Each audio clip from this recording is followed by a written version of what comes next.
தந்தை மகன் தூய ஆவியாரின் பெயராலே ஆமேன். இயேசு கிறிஸ்து அன்புமிக்க சகோதர சகோதரிகளை உங்கள் அனைவருக்கும் கிறிஸ்து இயேசுவின் அன்பு கலந்த வணக்கத்தை தெரிவித்துக் கொள்கின்றேன். இந்த நற்செய்தி பாகமானது மார்க் நற்செய்தி 8ஆம் அதிகாரம் 34 முதல் 9ஆம் அதிகாரம் 1 வரை உள்ள திருவாக்கியங்கள். குறிப்பாக 38வது வாக்கியம், பாவத்தில் உழலும் இவ்விபச்சார தலைமுறையினருள் என்னை குறித்தும் என் வார்த்தைகளை குறித்தும் வெட்கப்படும் ஒவ்வொருவரையும் பற்றி மானிட மகனும் தம்முடைய தந்தையின் மாட்சியோடு தூய வானதூதருடன் வரும்போது வெட்கப்படுவார் என்றார். நாம் பார்க்கின்றோம், இயேசுவை அறிக்கிடுவதில் வெட்கப்படுகின்ற ஓரோ மகனும் மகளும் இயேசுவின் வார்த்தை, இதோ இறுதி காலத்தில் நானும் தந்தையின் முன்னிலையில் அவர்களை பற்றி எடுத்து சொல்ல வெட்கப்படுவேன். இயேசுவின் வார்த்தைகளை எடுத்து சொல்ல நீ நானும் வெட்கப்படுகிறோம். எங்கே? குடும்பத்தில் ஜெபமாலை சொல்ல போலும் நாம் கூச்சப்படுகின்றோம். ஆலயத்தில் முன்னாடி வந்து அமர்வதற்கு கூச்சப்படுகின்றோம். நேரத்தோடு கடந்து வருவதற்கு கூச்சப்படுகின்றோம்.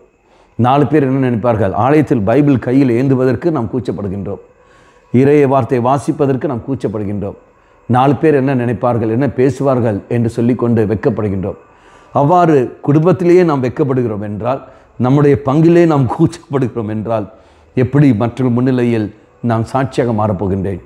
அன்பார்களே, நான் ஒரு கிறிஸ்துவன் என்று சொல்வதற்கே நாம் வெட்கப்படுகிறோம் என்றால், நம்ம கிறிஸ்துவ பேரே வைக்கிறதுக்கே இப்போ நாம் வெட்கப்படுகிறோம் என்றால், எந்த அளவுக்கு நீயும் நானும் ஒரு கேவலமான ஒரு வாழ்க்கை நாம் வாழ்கின்றோம். சூழலுக்கு நாம் அடிமையாக விடுகின்றோம். புத்திசாலித்தனமாக செயல்படுகிறோம் என்று நாம் நினைத்து கொண்டிருக்கின்றோம். ஆனால் விசுவாச வாழ்க்கைக்கு எதிரல்லவா நாம் போய்கொண்டிருக்கின்றோம்? சிந்தித்து பார்ப்போம். ஆண்டவரே, எந்த சூழல் வந்தாலும் சரி, என் விசுவாச வாழ்க்கையை விட்டு நான் போகாமல் இருக்க சக்தியை தந்துள்ளோம். வெட்கப்படாமல் உன்னை அறிக்கையிட சக்தி எனக்கு தாரும். அது என் குடும்பத்தில் முதலில் நடக்கட்டும்.